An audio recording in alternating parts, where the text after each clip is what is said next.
My name is Deanna. I'm 27. And the night my family quietly decided I didn't belong with them began inside a fashionable little restaurant in Wynwood, Miami. The evening was meant to honor my sister's promotion.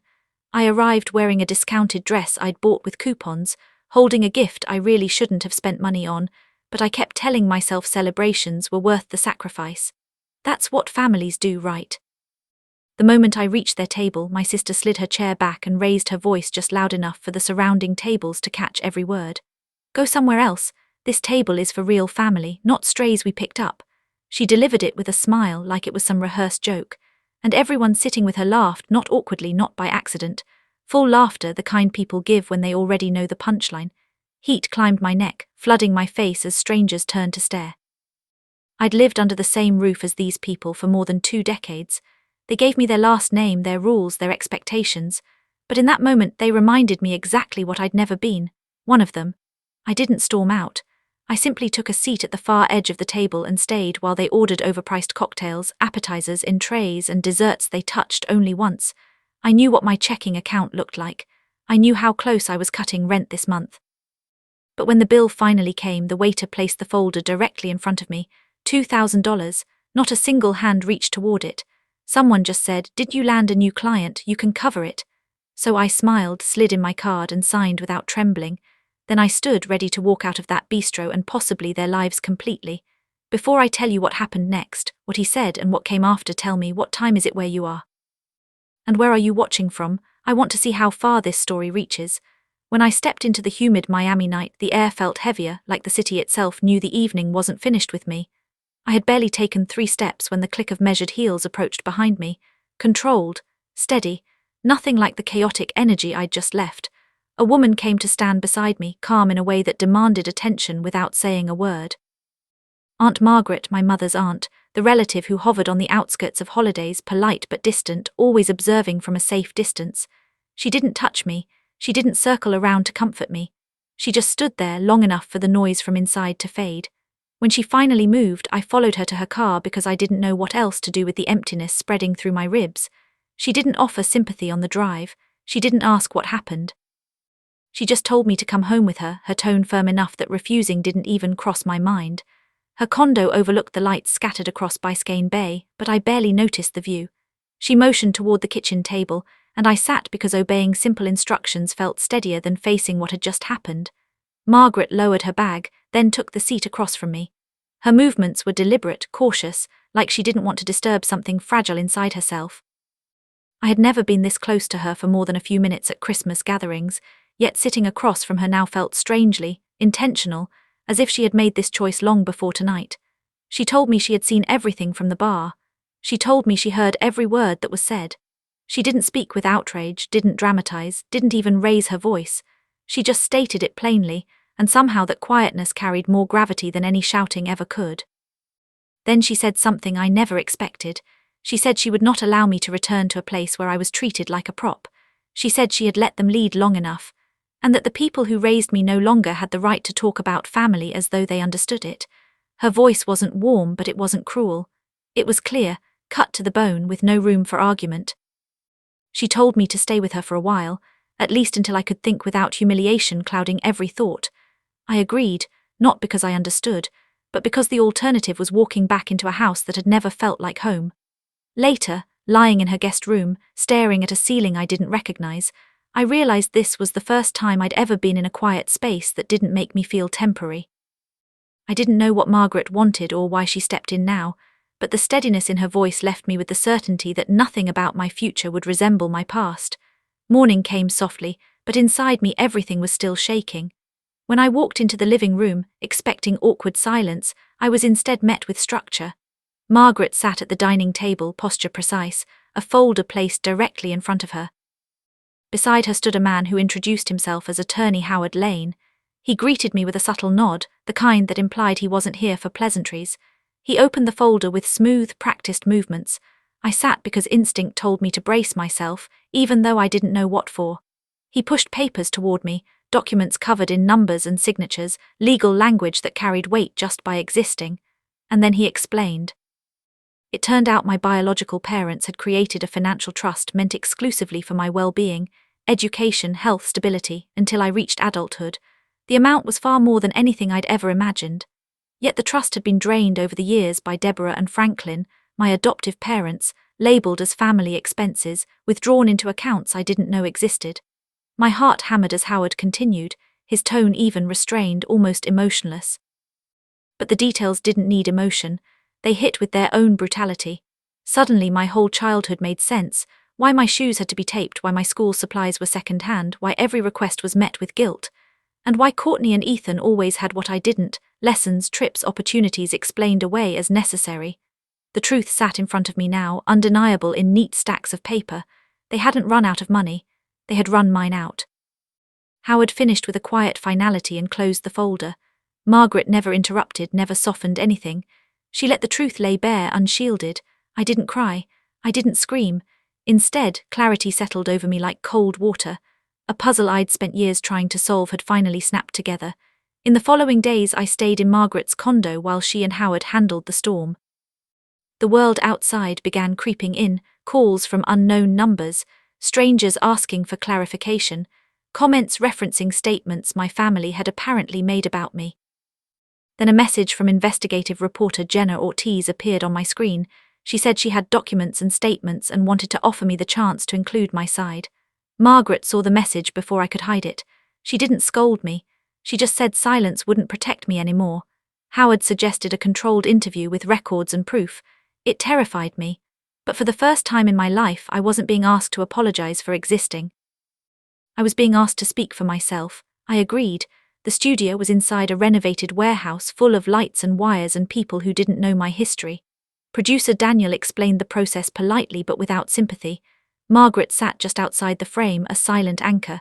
The interviewer asked about my childhood, my adoption, the trust, the dinner. They didn't ask if I loved my family. They asked if they had cared for me. Halfway through, the door slammed. My sister Courtney barged in, face tight, acting like her presence alone could reshape the narrative. She shouted about manipulation, accused the crew of twisting the story. And then she said the words that froze the room, that taking the money was fair payment for raising someone who wasn't theirs anyway. Every camera was rolling. In the days before the court hearing, everything moved with cold efficiency, filings, statements, schedules, no shouting, no chaos, just procedure. When the hearing finally arrived, the courthouse felt larger than any place I'd ever been. My adoptive parents sat rigid, their pride bruised but intact. Courtney and Ethan wouldn't meet my eyes.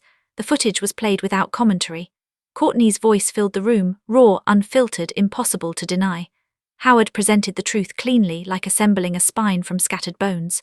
When the judge issued the ruling, the world seemed to hold its breath. The attempt to contest Margaret's decisions was rejected. My trust had been misused. Repayment was ordered, including every accumulated dollar. The ruling didn't punish intent, it demanded accountability. Deborah looked shattered. Franklin stared straight ahead. Courtney looked stunned. Ethan shrank. I felt no victory, only recognition. Someone with authority finally acknowledged what I had known all along. Afterward, no one approached me. No one asked for forgiveness or offered an explanation. Their silence felt final. In the weeks after, life rearranged itself quietly, moving into a new shape without announcement. The noise faded. Choice returned to me, soft and steady. Margaret's health began to decline with a dignity she didn't ask anyone to pity. And I stayed, not because duty demanded it, but because for the first time in my life, I finally felt connected to someone who didn't require me to earn my place. Margaret's decline didn't happen in sharp drops or dramatic moments. It moved slowly, like a tide pulling back inch by inch, noticeable only when you realized how far the shoreline had shifted. She refused the word illness, refused pity, refused the idea that anything in her body was failing her. She simply adjusted her routines, fewer trips outside, more time sitting near the windows, longer pauses between breaths that she pretended not to feel. I started handling her errands without being asked, watching her closely in ways she didn't comment on but never discouraged. The condo grew quieter over the weeks, not with dread, but with a stillness that felt almost sacred, as if the building understood something was happening and softened its edges to make space.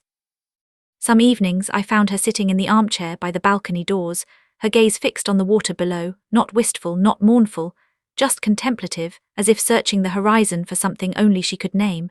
She didn't talk much about her past, and I never pressured her to. But once, just once, she said that every choice she made after that night at the restaurant had already been waiting inside her for years, that she had watched quietly from the sidelines long enough. That stepping forward wasn't an impulse, it was overdue. I didn't respond, I didn't have to. The words hung between us like something gently placed, not handed off. As weeks turned into months, routines wrapped around us like a soft cocoon. I managed my clients from her dining table, organized her paperwork, cooked meals she mostly picked at. Some days she was sharper than others, directing tasks with her usual precision. Other days she drifted into long silences, not confused, just distant, like she was traveling through old memories only she knew how to navigate. One afternoon she called my name, quiet, steady, and asked me to sit. Her attorney, Howard, was already there, seated across from her with a folder I recognized immediately. I took the chair beside her, sensing something final threading through the air. She spoke plainly, without theatrics. Everything she owned, the condo, the remaining investments, the accounts she had built through decades of careful work, would transfer to me, not because she pitied me, not because of what my adoptive family had done, but because she had watched me grow up from a distance and had seen something she recognized: resilience sharpened by unfairness, kindness shaped by survival. She said she trusted me to handle what she left behind with integrity. The weight of those words pressed into my chest like something both grounding and terrifying. I asked her if she was sure if there wasn't someone else, someone closer, someone who had known her longer. She looked at me, eyes clear, and said closeness had nothing to do with time, that sometimes people you share blood with drift far away, while someone who entered your life sideways ends up at the center of it. I didn't know how to answer, so I didn't. I just stayed beside her until she closed the folder and dismissed the conversation with a simple nod, as though she had merely chosen what to order for dinner. After that day, her strength began to thin more noticeably, though she never admitted it. Her hands trembled slightly when she held her mug. Her breathing deepened, slow and deliberate. She spent more time resting, often insisting she was simply tired from too much thinking, which I didn't challenge. I set alarms throughout the day to remind her of her medication, even though she insisted she didn't need them. She tolerated my hovering only because she saw I did it without fear, without pity, without that shrinking sorrow people wear when they look at someone slipping away. And then, one early morning, before the sun had fully claimed the sky, I heard her call my name, not urgently, not afraid, just calling. I walked into her room and found her propped against her pillows, more fragile than I had ever seen her. She asked me to sit when I was already halfway to her bedside. She told me she didn't need comfort, she needed me to listen. She said that what she was giving me was not meant to anchor me to her memory, but to free me from everything that had tried to shape me into something small. She said she wanted me to step into a life that was finally mine, not inherited from other people's expectations, not stolen by their choices, not defined by the limits they decided for me. Her breathing hitched then, just once. She reached for my hand, her grip surprisingly strong for someone whose body had thinned so much. She told me she was proud of me, proud in a way that felt like a genuine truth, not a sentiment. And then, with the same calm certainty she carried through every moment of the past year, she closed her eyes and let her hand loosen from mine. The room didn't feel empty when she left it. It felt full, full of everything she had carried, everything she had chosen, everything she had refused to surrender to bitterness. The days after her passing blurred into a quiet procession of paperwork, calls, condolences from people who barely knew her. I signed documents I never expected to touch. I learned the layout of her financial world piece by piece, discovering a depth and breadth that overwhelmed me each time I opened a new folder. She had planned meticulously, down to the smallest detail, accounts I'd never heard of, investments she'd managed silently, instructions written in her exact, neat handwriting. Howard guided me through it all with the same calm steadiness he'd shown since the beginning. Not once did he treat me like someone struggling to catch up. He treated me as though I had always been meant to sit at that table. When the estate officially transferred into my name, the condo felt different, not heavier, not haunted, just waiting, as though it knew its walls were learning a new story. I didn't rush to change anything. I kept her chair by the window, her books stacked on the coffee table, her favorite shawl draped over the back of the sofa. Not because I couldn't let go, but because I was learning how to live in a space that finally felt like it belonged to me. But the world outside didn't remain quiet forever. One afternoon, while sorting through Margaret's documents, my phone buzzed with a call from an unfamiliar number. I almost ignored it until I saw the area code. Miami. I answered with caution. A woman's voice greeted me, polite but tentative. She introduced herself as someone representing the production studio that had filmed my interview months ago. She said the footage, especially the part with Courtney, had resurfaced online, not leaked, not stolen, requested. Someone had filed a public access inquiry and the clip had made its way to a forum that devoured stories about family conflicts like entertainment. It was spreading quickly. I sat down, pulse pulsing in my throat. The woman said the studio wanted to offer me first choice, to issue a statement to clarify, to counter speculation. She emphasized they weren't pressuring me, they were offering. After we hung up, I sat in silence, the condo around me thick with echoes of unfinished questions. My adoptive family had been quiet since the ruling. No calls, no apologies, no attempts to repair. Their silence had become a boundary. But now, with this resurfaced footage, with strangers dissecting words and moments that had shaped the hardest part of my life, I felt a familiar burn inside me. Not anger, not fear, something steadier, something that sounded like Margaret's voice whenever she spoke about choice. By the time the sun dipped behind the skyline, colouring the walls with orange and gold, I knew what I had to do. Not out of revenge, not to reopen wounds, but to claim the parts of my life I had been forced to navigate in silence for years. I opened my laptop, created a blank document, typed the first sentence, and for the first time I began telling the story myself, not for sympathy, not for spectacle, but because the truth finally belonged to me, and I was no longer willing to let others speak it for me.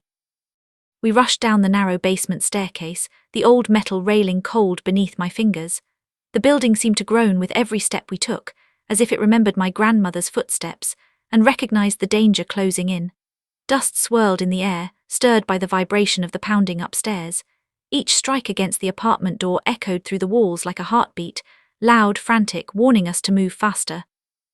Austin kept glancing over his shoulder, his breath sharp and uneven. "They shouldn't have found us this quickly," he muttered, more to himself than to me. "They must have been watching the building already." The thought made my stomach twist. When we reached the bottom of the stairs, the basement greeted us with darkness, thick, damp and heavy. The only light came from a small flickering bulb hanging from a frayed wire, swaying gently as if something had brushed past it moments before. The basement smelled of old wood, rusted pipes and secrets that had never seen daylight. Austin stepped ahead of me, scanning the room like someone who had been here before. "Your grandmother spent a lot of time down here," he said quietly. "More than anyone realized. She used this place for things none of your family ever knew about." I felt a tremor of unease crawl up my spine. "My grandmother was just a landlord," I whispered, but even as I said it, the words felt hollow. I remembered her late nights, the strange tools she kept locked away, the way she always double-checked the basement door. Things I once dismissed as quirks now felt like warnings I had ignored. A loud crack thundered from upstairs, wood splintering. They were inside my apartment now. Austin grabbed my arm. "We don't have long. The key she hid, it unlocks something bigger than this building, something people are willing to cross borders for, kill for." I stared at him, my pulse hammering. What exactly did she leave me? He met my eyes, and for the first time I saw real fear in his. "A choice," he said, "and a doorway that should never be opened." Before I could speak, a soft creak echoed from the top of the basement stairs. Not a door. A footstep. Then another. Slow, deliberate, descending. My sister's voice drifted down the stairwell, calm, sweet, twisted into something unrecognizable. "Courtney, come back upstairs. Don't run from family." Austin's grip tightened. "Move now." And with that, we stepped deeper into the dark, toward the part of the basement my grandmother had always kept locked. The place she once told me never to open after midnight.